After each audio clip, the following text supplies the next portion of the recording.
ማህበረ ቅዱሳን የቤተ ክርስቲያኒቱ መዋቅር ያልሸፈነውን ክፍተቶች በመሙላት ወደ ከፍተኛ ትምህርት ተቋማት የሚገቡትን የዘመኑ ትውልድ ከመንፈሳዊነትና ከቅድስት ቤተ ክርስቲያን ትምህርት ጋር ለማዋሃድና ከአበው በማቀራረብ ቤተ ክርስቲያን የምትጠበቅበትን መንገድ ለመፍጠር ያለፉት ዘመናት በከፍተኛ ትምህርት ተቋማት ተማሪዎችን በማስተማር ልዩ ልዩ ስራዎችን እየሰራ ቆይቷል። እዚህ ተግባሩ ማሳያ በ1991 ዓመተ ምህረት በአገራችን በሚገኙ የተለያዩ የትምህርት ተቋማት በልዩ ልዩ አድባራት ያስተማራቸውን የግቢ ጉባኤ ተማሪዎች አስመርቋል።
ከነዚህ መካከል በመዲናችን አዲስ አበባ በ1991 ዓመተ ምህረት በሚገኙ የመንግስትና የግል ኮሌጆች ይማሩ የነበሩ ተማሪዎችን ወደ ግቢ ጉባኤ ትምህርት በማምጣት 592 ተማሪዎችን አስመርቋል።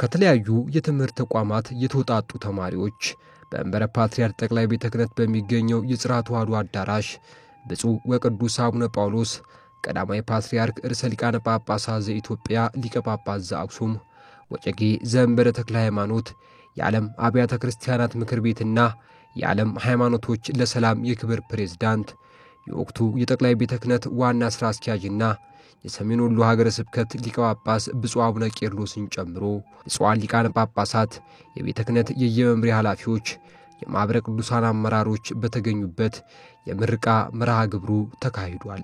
መርሃ ግብሩ በጸሎት ከተጀመረ በኋላ ሰንበት ትምህርት ቤት ዘማሪዎችም ዝማሬ አቀርበዋል።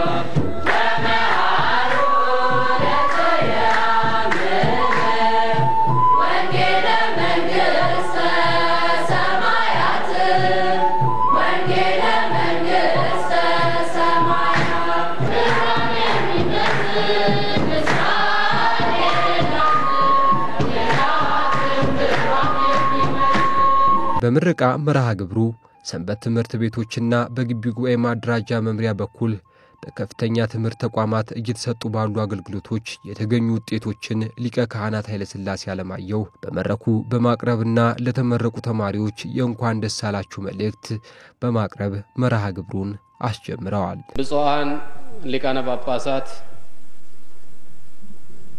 የተከበራችሁ እንግዶች፣ በተለይም የምረቃ ስነ ስርዓታችሁን አጠናቃችሁ በቅዱስ አባታችንና በብፁዓን አባቶች ፊት ብራኬ ለመቀበል እዚህ ቦታ የተገኛችሁ ወጣት ተማሪዎች በቅድሚያ ለዚህ ታላቅ በዓል ለዚህ ክብር ላበቃችሁ ለእግዚአብሔር ክብር ምስጋና በማስቀደም ቅዱስ አባታችን ልጆቹን መመሪያ ለመስጠትና በረከት ለመስጠት ካለቦት ተደራራቢ ስራ አኳያ እዚሁ ለመገኘት ፈቃዶ ስለሆነልን በደቀ መዛሙርቱና በማህበሩ እንዲሁም በመምሪያው ስም ልባዊ ምስጋናዬን እንዳቀርብ ዝቅ ባለ ትህትና እንዲፈቀድልኝ እለምናለሁ። ብፁዕ ቅዱስ አባታችን ሁሉም እንደሚያውቀው በማህበረ ቅዱሳን አማካይነት እየተሰባሰቡ የቤተ ክርስቲያናቸውን ስርዓት ሃይማኖት የሚከታተሉ ወጣቶች የአዲስ አበባ ዩኒቨርሲቲ ተማሪዎች ብቻ አይደሉም። ባሉን 63 ተቋማት በአገሪቱ ባሉ ተቋማት ውስጥ በዛሬው ዕለት ከሚመረቁ በርካታ ኢትዮጵያውያን ውስጥ ከ3000 ያላነሱ የማህበሩ አባላት እንዲኖሩ እንገምታለን። በዚህ በቅዱስነቱ ፊት የቀረቡ ግን 592 አባላት ናቸው። እነዚህ አባላት ከማንም በተደረገው ጥረት ሳይሆን በቅዱስነቱ ጸሎት እግዚአብሔር በኪነ ጥበቡ ያዘጋጃቸው ቤተክርስቲያናቸውን ለማገልገል ታጥቀው የተሰለፉ ወጣቶች በመሆናቸው በቅዱስነቱ እንደሚደረግላቸው ሁሉ በሌሎችም አህጉረ ስብከት ሊቃነ ጳጳሳት ማግኘት የሚገባቸውን ድጋፍ ማግኘት እንዳለባቸው መምሪያችን ያምናል። እንግዲህ ብፁዕ ቅዱስ አባታችን ለእነዚህ ወጣቶች በበኩሌ የምለው ነገር ቅዱስነቱ ከሰጡት መመሪያ ውጪ የምለው ነገር የለኝም። ነገር ግን በቅዱስነቱ አንድ ጊዜ ለወጣቶች የተሰጠውን መመሪያ አሁንም የቅዱስነቱን ቃል እንድጠቅስ እንዲፈቀድልኝ እየጠየቁ ይህንን ከመጥቀስ ሌላ የለኝምና እንደሚከተለው እጠቅሳለሁ። እናንተ የዛሬ ወጣቶች የነገ አባቶች እናቶች ናችሁ። እኛም ለእናንተ ስናስረክብና እናንተ በተረከባችሁ ለተተኪው ትውልድ ታስረክባላችሁ። ይህንን ጥንታዊ አደራ ተረክባችሁ ኃላፊነትን በአግባቡ ለመወጣት የምትችሉት ዛሬ በምታደርጉት ንቃት የተመላበትና ትጋት የታከለበት እንቅስቃሴ ነው። ሃይማኖታችሁን፣ ትውፊታችሁን፣ በአጠቃላይ የቤተ ክርስቲያናችሁን ሕግና ስርዓት በሚገባ አውቃችሁ ራሳችሁንና ሌሎችንም መጠበቅ የእምነት ግዴታችሁ ሊሆን ይገባል። እናንተም ወጣቶች መከባበርን፣ መደማመጥን፣ መተጋገዝን እና የመሳሰሉ ነገሮችን ገንዘባችሁ ማድረግ አለባችሁ። ሐሳባችሁን መፈጸም የምትችሉት አንድነታችሁን በፍቅር ገመድ ስታስሩ ብቻ ነው ተብሎ የተጠቀሰው የቅዱስነቱ መመሪያ ለዚሁ በዓል ተስማሚ ሆኖ ስላገኘሁት ልጠቅሰው ፈልጌያለሁ። ስለዚህ አሁንም ቤተ ክርስቲያን እጆቿን ዘርግታ እናንተን ተቀብላለች። በየሀገረ ስብከቱ ልትሰጡት የሚገባችሁን አገልግሎት ለማበርከት ቃል ገብታችኋል። ትላንትና በስጋዊ ጥበብ ለመመረቅ በመምህራኖቻችሁና በሌሎችም ፊት ቀርባችኋል።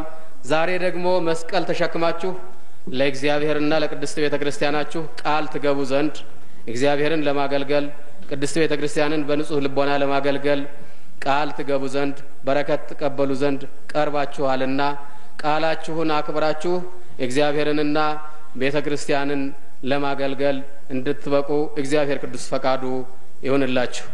በመርሃ ግብሩ ተማሪዎቹ በወቅቱ ሲማሩባቸው የነበሩበት ሰንበት ትምህርት ቤቶችና የአድባራት ተወካዮች ተማሪዎች በመመረቃቸው የተሰማቸውን ደስታና የመማር ማስተማር ሂደቱ ምን ይመስል እንደነበረ በመድረኩ መግለጫ ሰጥተዋል። ከነዚህ መካከል የምስካየ ኅዙናን ተምሮ የማስተማር ተወካይ የመሳሰሉት ይገኙበታል። በአብ በወልድ በመንፈስ ቅዱስ ስም እያጠመቃችኋቸው ያዘዝኋችሁንም ሁሉ እንዲጠብቁ እያስተማራችኋቸው ደቀ መዛሙርት አድርጓቸው። የማቴዎስ ወንጌል ምዕራፍ 28 ከቁጥር 19 እስከ 20።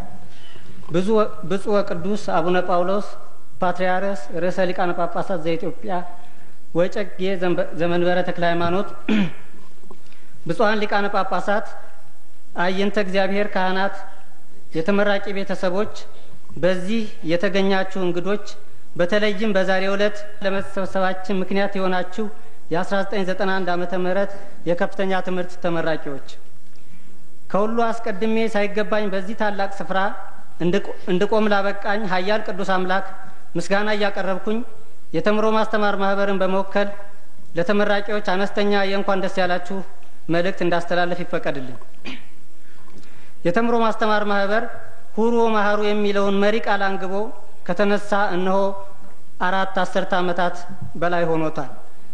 ይህ ማህበር በ1939 ዓመተ ምህረት በቀድሞ ተፈሪ መኮንንና በመነን ትምህርት ቤት ተማሪዎች አማካኝነት ቃለ እግዚአብሔርን ለመካፈል የተጣሉን ለማስታረቅና የተቸገሩን ለመርዳት በሚል ዓላማ ተቆረቆረ። በ1949 ዓመተ ምህረት ተምሮ ማስተማር የሚለውን ስያሜ በመያዝ በምስካየ ኅዙናን መድኃኔዓለም ቤተክርስቲያን በደውል ድምጽ እየተሰበሰቡ ቃለ እግዚአብሔርን መከታተል ጀመሩ።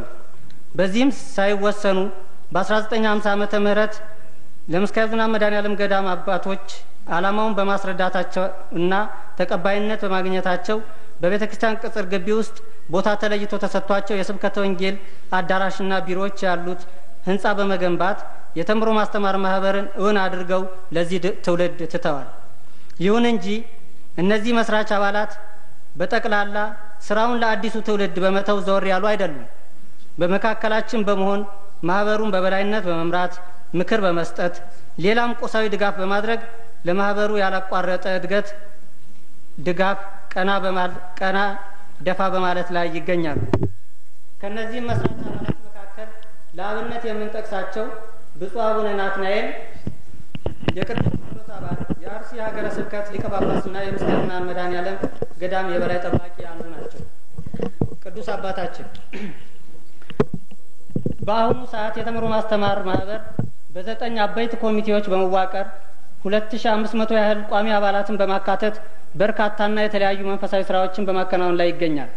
ከነዚህም ውስጥ ቅዳሜና እሁድ የሚካሄደው የዘወትር መርሃ ግብር፣ ለአዳዲስ አባላት የሚሰጥ መሰረታዊ የሃይማኖት ትምህርት፣ ለህፃናት የሚሰጥ የቅዳሜና እሁድ ተከታታይ ትምህርት፣ መስማትና መናገር ለተሳናቸው ወጣቶች እሁድ የሚሰጥ ትምህርት፣ በተፈሪ መኮንንና ለመነን ትምህርት ቤት ተማሪዎች በሳምንት 2 ቀን የሚሰጥ ትምህርት፣ ለነባር አባላት የሚሰጥ ትምህርት፣ በቤተክርስቲያን የሚካሄደውን የስብከተ ወንጌል ስራዎች በቅርብ ሆኖ ማገዝ፣ በተጠራበት አድባራት የትምህርት የኪነ ጥበባዊና የመዝሙር ብሎም የተለያዩ የአስተዳደር ሙያ እገዛ ማድረግ ሲኖሩበት፣ እንዲሁም የዘመኑን ቴክኖሎጂ መሰረት ያደረገ የስብከተ ወንጌል ስርጭት ለመጀመር ቅድመ ሁኔታዎችን በማጠናቀቅ ላይ ይገኛል። ይህም የኢንተርኔት የሆም ፔጅ እና የኦዲዮ ቪዥዋል ስራን የሚያካትት ይሆናል። ከዚህም ተጨማሪ ለከፍተኛ ትምህርት ተማሪዎች በበጋው ወቅት ልዩ ትኩረት በመስጠት የምስካየ ኅዙናን መድኃኔዓለም ገዳም አስተዳደር በጀት መድቦ የስብከተ ወንጌል ትምህርት እንዲሰጣቸው እየተደረገ ይገኛል። ውድ ተመራቂዎች፣ በዘመነ ሐዋርያት በኢየሩሳሌም የነበረችው ቤተክርስቲያን መበተን ወንጌል ከጽንፍ እስከ አጽናፍ ለመሰበኩ ምክንያት ሆኗል። ነገር ግን ጠላት ዲያብሎስ እንክርዳድ የሆነ ኑፋቄን እንዳያስፋፋ ለማድረግ በመላው ሀገሪቱ በምትሰማሩበት ቦታ ብዙ ሐዋርያዊ ስራ እንድትሰሩ ዛሬ ቤተክርስቲያን አደራ ትላለች። የተምሮ ማስተማር ማህበር መልእክትም ይሄው ነው። በተለይም ከአጥቢያ ቅድስት ቤተክርስቲያን ከተለያየ የአጥቢያ ቅድስት ቤተክርስቲያን ወንጌልን በትጋት ስትማሩ የነበራችሁ እንደመሆናችሁ መጠን በምትሄዱበት ቦታ ሁሉ የወንጌል መልእክተኞች በመሆን የተማራችሁትን መልካም ዘር ታስተላልፉ ዘንድ በዚህ ታላቅ ጉባኤና ታሪካዊ ቀን የጠበቀ አደራ ያስተላልፍላችኋል።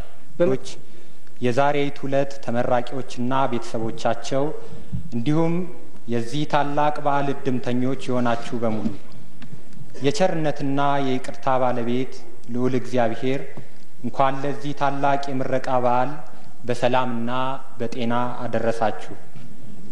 ብፁዕ ወቅዱስ አባታችን፣ ብፁዓን ሊቃነ ጳጳሳት፣ የተከበራችሁ ተመራቂዎች፣ ከሁሉ አስቀድሜ የ1991 ዓመተ ምህረት የከፍተኛ ትምህርት ተቋማት ተማሪዎች የምረቃ በዓልን ምክንያት በማድረግ በመንበረ መንግስት ቅዱስ ገብርኤል ገዳም ስር የሚገኘው አምደ ሃይማኖት ሰንበት ትምህርት ቤትን በመወከል በዚህ ታላቅ ጉባኤ ላይ ሪፖርት ለማቅረብ እድሉን በማግኘቴ የተሰማኝን ደስታ እገልጻለሁ። ብፁዕ ወቅዱስ አባታችን አምደ ሃይማኖት ሰንበት ትምህርት ቤት በረከታቸው ይደርብንና በብፁዕ አቡነ እንድርያስ አማካኝነት ከተመሰረተበት ከ1957 ዓመተ ምህረት ጀምሮ 3 ዓመታትን በማስቆጠር በርካታ አገልግሎቶችን አከናውኗል። በዚህ በረጅም የአገልግሎት ወቅት በርካታ ውጣ ውረድና ችግርን በፈቃደ እግዚአብሔር በመቋቋም አሁን ካለበት የአገልግሎትና የእድገት ደረጃ ላይ ለመድረስ በቅቷል።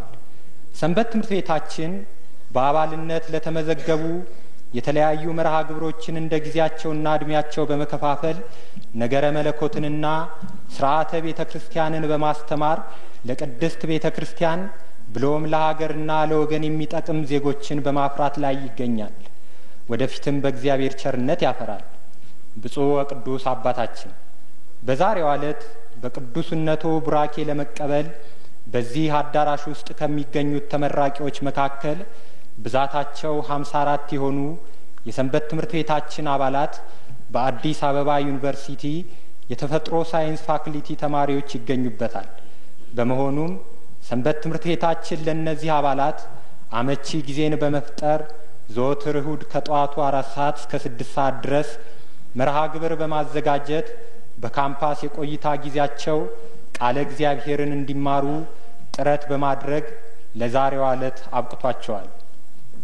ይህንን ታላቅ አገልግሎት ደግሞ ለማከናወን የቻልነው በሰንበት ትምህርት ቤቶች ማደራጃና መምሪያ ስር በሚገኘው ከማህበረ ቅዱሳን ጋር ባለን የቅርብ ግንኙነትና የአገልግሎት ቅንጅት ጭምር መሆኑን በዚህ አጋጣሚ ለመግለጽ እወዳለሁ።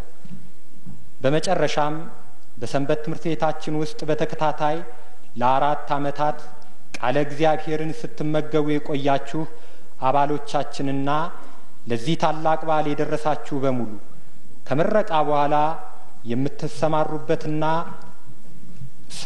ስራና ቦታ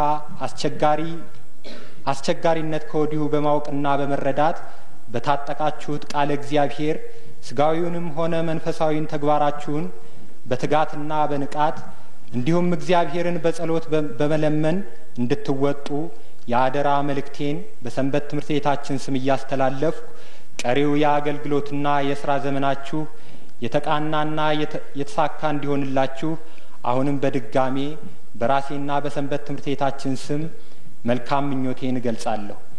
ብፁዓን ሊቃነ ጳጳሳት፣ ተመራቂዎችና የተመራቂ ቤተሰቦች እንዲሁም ይህን ታላቅ በዓል ለማክበር በዚህ ቦታ የተሰበሰባችሁ የልዑል እግዚአብሔር ቤተሰቦች እንኳን ለዚህ የምረቃ በዓል በሰላም አደረሳችሁ። ተመራቂ ተማሪዎችም እንኳን ደስ አላችሁ። የመንበረ ልዑል ቅዱስ ማርቆስ ቤተክርስቲያን ሰንበት ትምህርት ቤት ህዳር 12 ቀን 1970 ዓ.ም የተመሰረተ የ21 ዓመት ዕድሜ ያለው ሰንበት ቤት ሲሆን ከተመሰረተበት ጊዜ ጀምሮ ቅዱስ ሲኖዶስ ባወጣው ደንብና መመሪያ መሰረት ወጣቶችን በመሰብሰብ መንፈሳዊ ትምህርትን በመስጠት ላይ ይገኛል። ይህ ሰንበት ትምህርት ቤት አገልግሎቱን በማስፋት ከ1984 ዓመት ጀምሮ የአዲስ አበባ ዩኒቨርሲቲ ሶሻል ሳይንስና የቴክኖሎጂ ፋኩልቲ ተማሪዎችን እንዲሁም የፋርማሲ ተማሪዎችን በልዩ መርሃ ግብር ተቀብሎ ስርዓተ ቤተክርስቲያንን፣ ትምህርት ሃይማኖትና የመጽሐፍ ቅዱስ ጥናትን እያስተማረ ይገኛል። በአሁኑ ወቅት ከ800 በላይ የሚሆኑ ተማሪዎችን መዝግቦ በሳምንት 1 ቀን ብቻ በመተው አገልግሎቱን በሚገባ እየተወጣ ይገኛል። እነዚህም ቀናት ማክሰኞ ከ12 ሰዓት እስከ 1 ሰዓት ለቴክኖሎጂ ፋኩልቲና ፋርማሲ ተማሪዎች፣ ረቡዕና አርብ ከ12 ሰዓት እስከ 1 ሰዓት ለሶሻል ሳይንስ ተማሪዎች፣ ሐሙስ ከ12 ሰዓት እስከ 1 ሰዓት ለእጩ ተመራቂዎች፣ ቅዳሜና እሁድ ለመደበኛ ወጣትና ህጻናት ተማሪዎች ትምህርቱን ይሰጣል። በመጨረሻም ቅዱስ አባታችን በሰንበት ቤት ውስጥ መንፈሳዊ ትምህርት ሲከታተሉ ለቆዩ ሰንበት ተማሪዎቻችን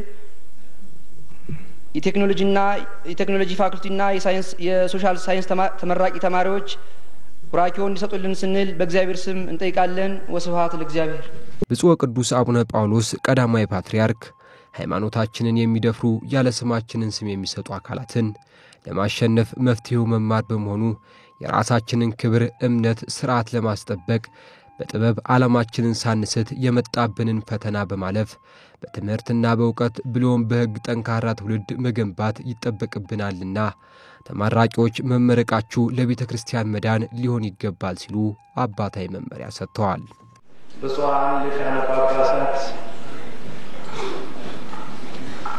በዚሁ አብይ በዓል በእንግድነት የተጠራችሁ ታላላቅ እንግዶች፣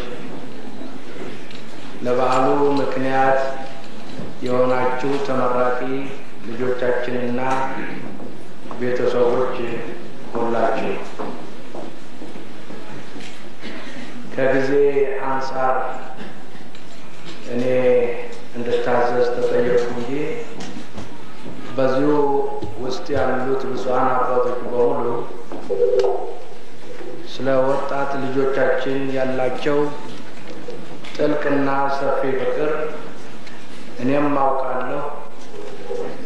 ምስጢሩንም አራቀው ሊናገሩ ፈቃደኞች መሆናቸውን እገነዘባለሁ። የሆነው ነው። እውነተኛ ፍቅር ያላቸው አባቶች ስለሆኑ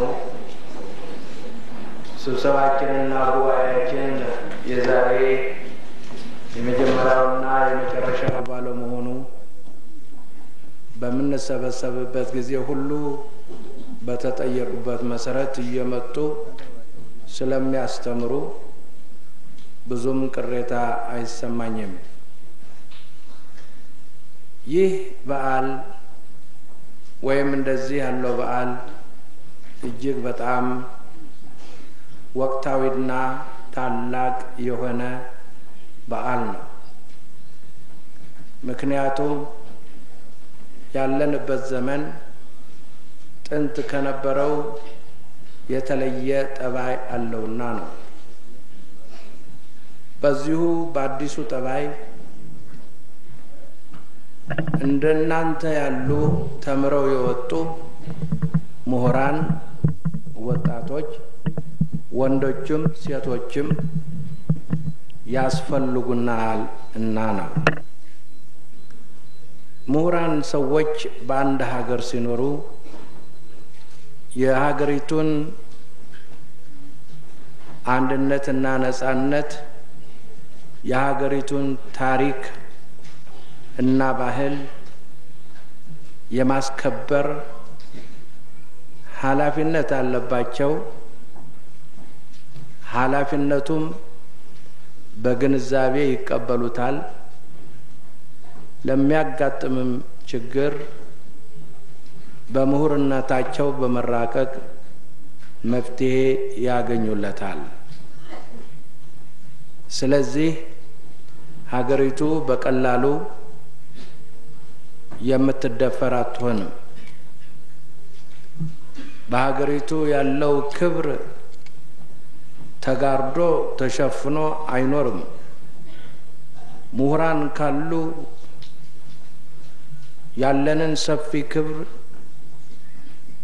ባለን በረጅሙ ታሪካችን የተጠራቀመውን ምስጢርና ሀገርን፣፣ ብሎም የዓለም ሕዝብን የሚያኮሩ ቅርሶቻችንና ሐውልቶቻችን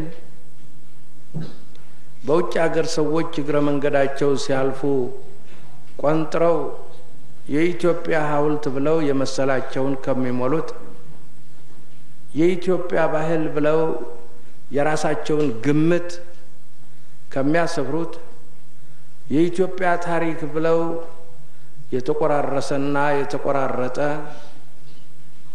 ያልተረዱትና ያልተተረጎመላቸው በራሳቸው ስሜት ከሚያስተካክሉት ያልተሟላ አገላለጽ ይድናሉ። ለምን? ልጆቻቸው አውቀዋልና ነው።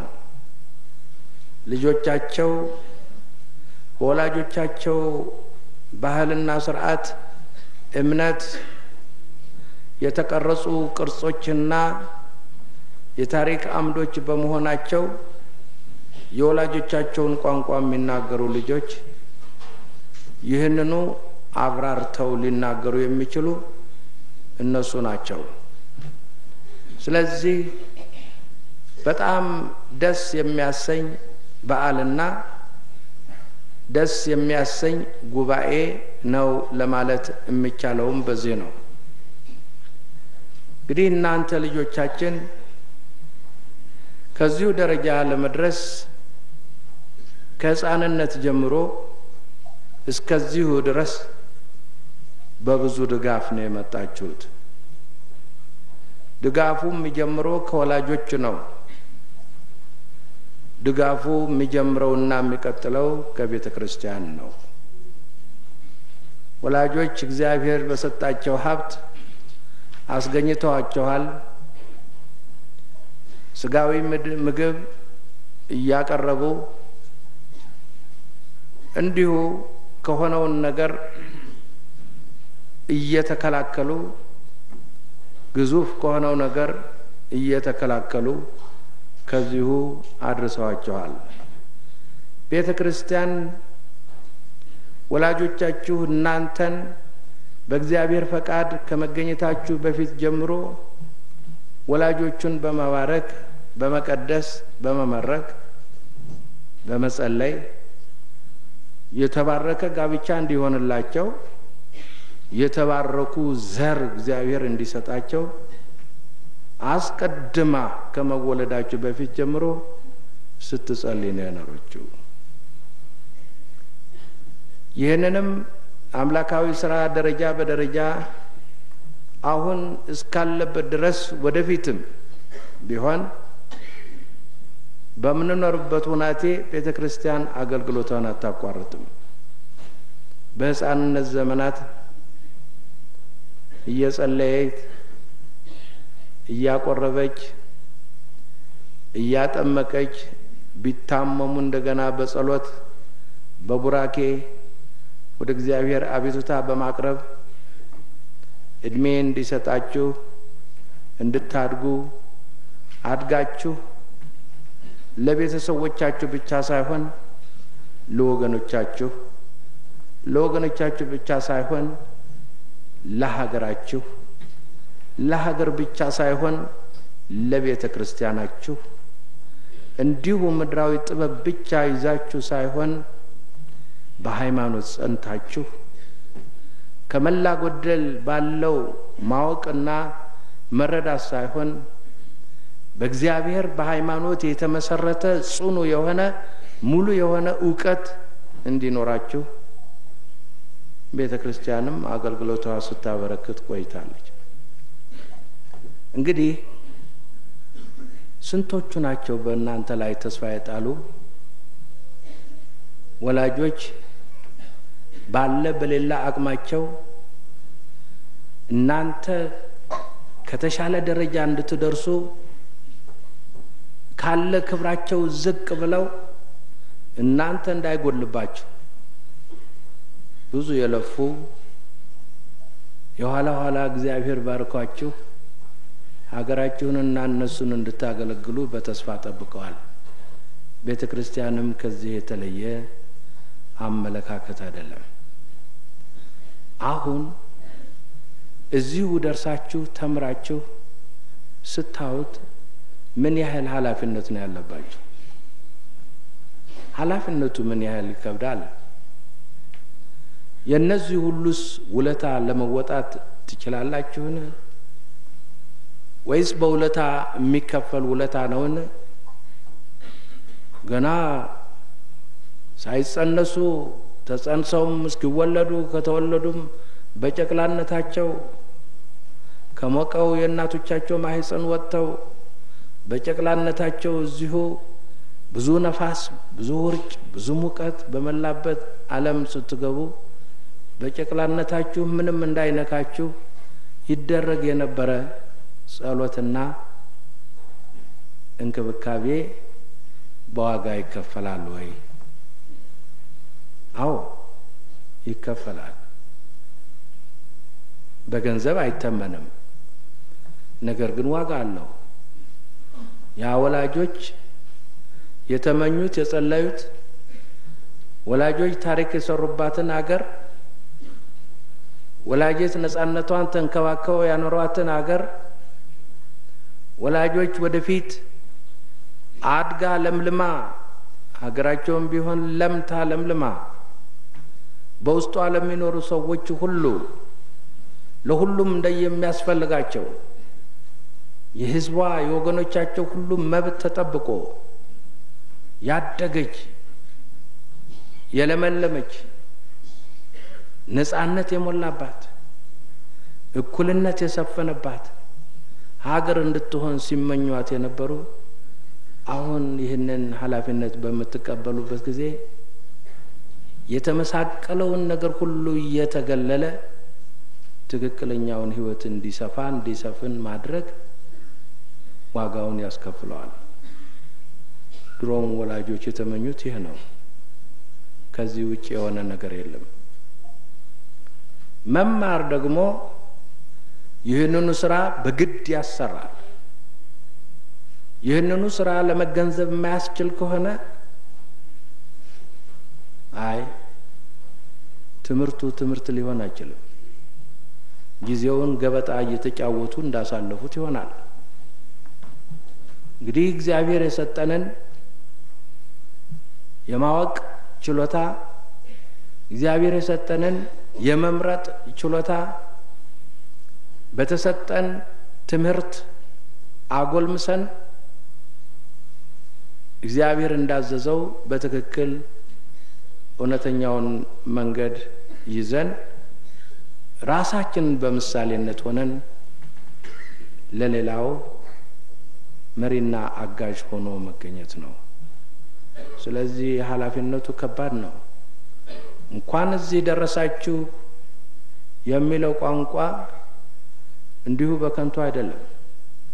ከየዕለቱ የቤት ስራ ትምህርታችሁ ከየዕለቱ በየክፍሉ የነበረው በደከመ ሰውነታችሁ እንቅልፋችሁ በመጣበት ጊዜ እንዲሁ ራሳችሁን ገዝታችሁ ማታም አምሽታችሁ ማልዳችሁም ተነስታችሁ ቀንም በዚሁ ከባድ ጥረት ስታጠራቅሙት የነበረውን ነገር እንኳን ጨረሳችሁና አሁን ለእረፍት ተዘጋጅታችኋል ማለት አይደለም። እሱን ጨርሳችሁ ቤተክርስቲያናችሁም ወላጆቻችሁም ሀገራችሁም ትመኘው ወደ ነበረ ወደ እውቀት ገበያ እንኳን መጣችሁ። ከእንግዲህ ወዲህ ያለው ጉዞ ጠንከር ያለ ነው። ትላንትናም እንደናንተ ለፍተው የተመረቁት ልጆች በቅድስት ሥላሴ መንፈሳዊ ኮሌጅ ይህንኑ ሀሳብ ተለዋውጠናል። ዓላማችሁ አንድ ነው። ድካማችሁ አንድ ነው። የተጓዛችሁበት መንገድ አንድ ነው። ስለዚህ ከእንግዲህ ወዲህ ያለው ጊዜ ነው ምናልባት ድካም የሚያስከትል የሚሆነው። እንዲሁ የተነሳችሁበትን ዓላማ ከግቡ ለማድረስ ብዙ መጣር ይኖራል። የእናንተ ደግሞ በእውነቱ ከሌሎች አብሯችሁ ከተማሩ ሰዎች ለየት ያለ ነው። ምናልባት ብዙ ሰዎች እኔም ተማሪ በነበርኩበት ጊዜ 8ኛ ክፍል ጨርሼ በወጣ ምን ያህል አገኛለሁ የሚባል ቋንቋ ነበር። 1 አመት የመምህራን ማሰልጠኛስ ብቆይ ከ10ኛ የመምህራን ማሰልጠኛ ትምህርት ጨምሬ በወጣስ ከ12ኛ እንዲህ ባደርግስ እያሉ ብዙ ሰዎች ጉዟቸውን ይቀጥሉ እንደነበረ አስታውሳለሁ። አሁንም በዚሁ አይነት አቅጣጫ ኑሯቸውን ለማሸነፍ ጥረት ያደረጉ ሰዎች አይጠፉም ይሆናል። እርግጥ እሱም ኃጢአት ነው ማለት አይደለም። አንድ ሰው ኑሮውን ለማሸነፍ ከቻለ ያንንም ለማሸነፍ ዕውቀት ከገበየ አዋቂ ከሆነ ቢሳሳትም ሲነግሩት ይመለሳል፣ ሲያወያዩት ያዳምጣል። ሳያውቅ በደፈናው ይህንን መሆን አለብኝ ከሚለው የተለየ መንገድ ነው። ቢሆንም አሁን ልጆቻችን እዚህ ያላችሁትና ቀደም ብሎ ከናንተ ጋራ ወይም እንደናንተ ያለው መንገድ ተጉዘው በኃላፊነት ያሉትን አመለካከት የተለየ ነው።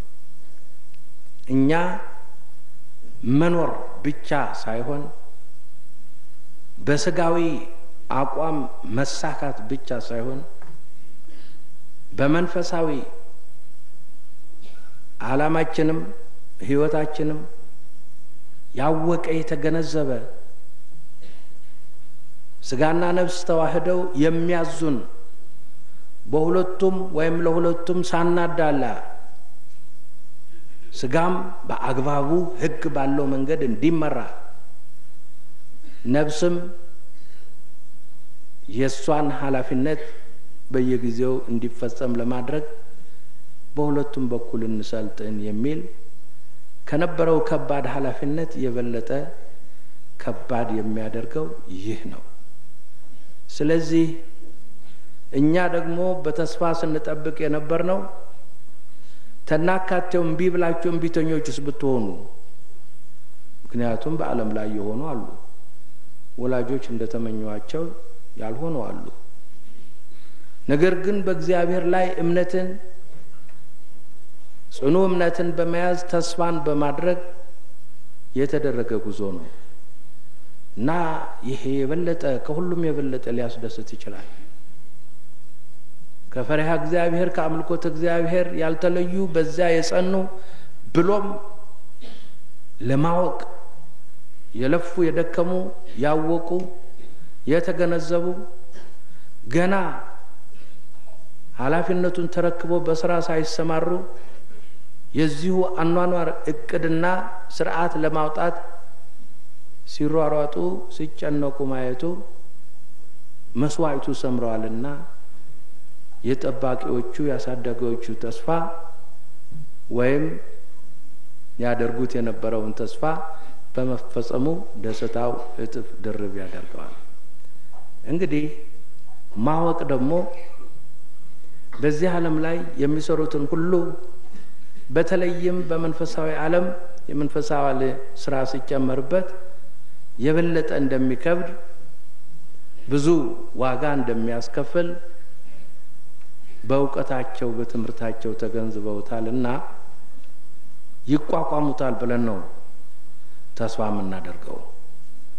እምነታችንም የጸና መሆኑን የምንገልጸው። ስለዚህ በዚህ በኩል ያለው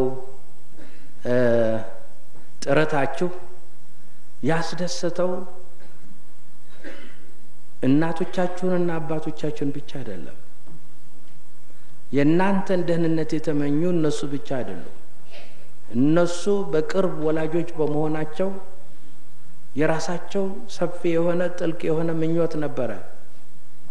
ደግሞ እንደዚሁ በወገንና በሀገር ያለውን ችግር የተሻለ ትውልድ እንዲመጣ እግዚአብሔር የምትለምን ቤተክርስቲያን ከዚሁም ለመድረስ የሚቻልበትን መንገድ በመንፈሳዊ አካሄድ ስትቀይስ የኖረችው አለች እና ይሄ ደስታው የሁሉም ነው። እንግዲህ ሁሉም በተስፋ ይጠብቁ የነበሩት ሁሉ አሁንም ከግቡ ለመድረስ የምትችሉበትን እግዚአብሔር ሰፊ ዘመናት ረጅም ወራት ሰጥቶ እንዲያስፈጽማችሁ መመኘት መጸለይ የቤተ ክርስቲያን ግዴታ ነው እና ልጆቻችን ይህንን ተግባር ዛሬ ያስደሰተው ሁሉም ስለሆነ የሁሉም ተስፋ ጠባቂዎች ተከታዮች ስለሆናችሁ ተስፋ ታሟላላችሁ ተብላችሁ ስለተጠበቃችሁ ነው። ሌላ እኔም እናንተም እንደምናውቀው ያሁኗ ሀገራችን ብዙ በግራ ቀኝ አንዳንድ ችግር ቢኖርባትም የምትጠብቀውና የምትጠበቀው የተማረ ጠንካራ ትውልድ እንዲኖራት ነው። ዛሬ ወላጆቻችን ባለ አቅማቸው የሚወርዱበት የሚወጡበት ነገ በበለጠ በምሁርነታችሁ በተሻለ መንገድ ዘመኑ በሚፈቅደው መንገድ እንድትሰሩ ነው የምትጠብቀው ቤተ ክርስቲያናችን ወይም ሀገራችን። ሌላ ያቺ ያሳደገች ነጻነትን አስከብራ የኖረች ሀገር በአሁኑ ጊዜ ብዙ ሰዎች የሌላውን ሀብትና ክብር መዝረፍ የለመዱትን እንደዚሁ በሚፍጨረጨሩበት ጊዜ ይህንኑ ለማስከበርና ለመጠበቅ በግፊት ሳይሆን በእውቀት ያወቀ ሰው በጭካኔ ማናቸውም ነገር አይሰራም። በአመለካከቱ በእቅድ አወጣጡ ከሰላም ሳይርቅ አሸናፊነቱን ይዞ ለመኖር የሚፈቅድ ስለሆነ ይህንንም ከናንተ የሚጠበቅ ጉዳይ ነው። እንደው እስካሁን እስከኛ ጊዜ ድረስ የነበረው ስርዓት ያኗኗር ስርዓት የተቀደሰ ነው፣ በህጋዊ የሆነ ነው። ወላጆች ፈቅደው ወላጆች መክረውበት ወጣቶች እንዲያውም ገና ጉዳዩ ውስጥ ያልቅ ድረስ ሳይነግሩ መክረውበት እዚያ በኋላ ወላጆችና ልጆች ተነጋግረው ልጆች የወላጆች ትእዛዝ ሰምተው ከዚያ በኋላ ቤተ ክርስቲያን ጸልያ ወላጆች ባርከው በዚሁ የሚፈጸም የነበረውን የጋብቻ ስነ ስርዓት ዛሬ እንዲህ ያለ አጥር የሌለው ነገር ሆነ። በአሁኑ ጊዜ የሚፈጸመው ያለ አፈጻጸም የምን ጠባይ ነው ያል እንደሆነ ሜዳ ላይ ያሉ እንስሶች ብቻ ናቸው እንደዚህ የሚሆኑ። ይቅርታ ልጆቼ፣ የግድ የማይፈቀድ ቋንቋም ቢሆን መናገር ያስፈልጋል። ስለዚህ በይበልጥ የማስጠንቀቂያ መስጠት ያለብኝ እናንተ ብዙ ዘመን ለፍታችሁ በወላጆች በቤተ ክርስቲያን በወገን ጥረት ለከፍተኛ ዓላማ ተመርጣችሁ እዚህ ከደረሳችሁ በኋላ ዓለም ደህና ነው ብላችሁ አልሆነ ጉድጓድ ላይ እንዳትወድቁ ነው እና ወደፊት ያለ ኃላፊነታችሁ አንድ ያላወቀውን ህዝብ እንዲያውቅ፣ ስርዓት የሌለውን ህዝብ በስርዓት እንዲሆን፣ እናንተ የዚሁ የስርዓቱ ዋና ምክንያቶች ወይም ምሳሌዎች በመሆን ራሳችሁን ለመጠበቅ፣ ሌላ በእንደዚህ ያለ ችግር የወደቁትን ሰዎች ችግሩን ያብራሩ እየነገሩ ሌሎቹ በችግሩ ላይ እንዳይወድቁ ማብራራት፣ ሌላ ያላደገው ያለማው አገር ማልማት፣ ሌላ ያልተማረው ህዝብ እርስ በርሱ ሲናከስ የሚውለውን ማስታረቅ፣ ማገልገል። አረ ስንቱን ልቁጠረው። እግዚአብሔር ያስችላችሁ። በዓላችን የተባረከ የተቀደሰ ያርግልን። ነው ከዚህ የደረሱት ልጆቻችንን ቸሩ አምላክ ባርኮ ቀድሶ ስራቸውን የተቃና ህይወታቸውን የተጠበቀ ሃይማኖታቸው የጸና ያድርግልን። ለሀገራችን ሰላም፣ ለህዝባችን ፍቅር፣ አንድነት፣ ስምምነት ይስጥልን። አቡነ ዘበሰማያት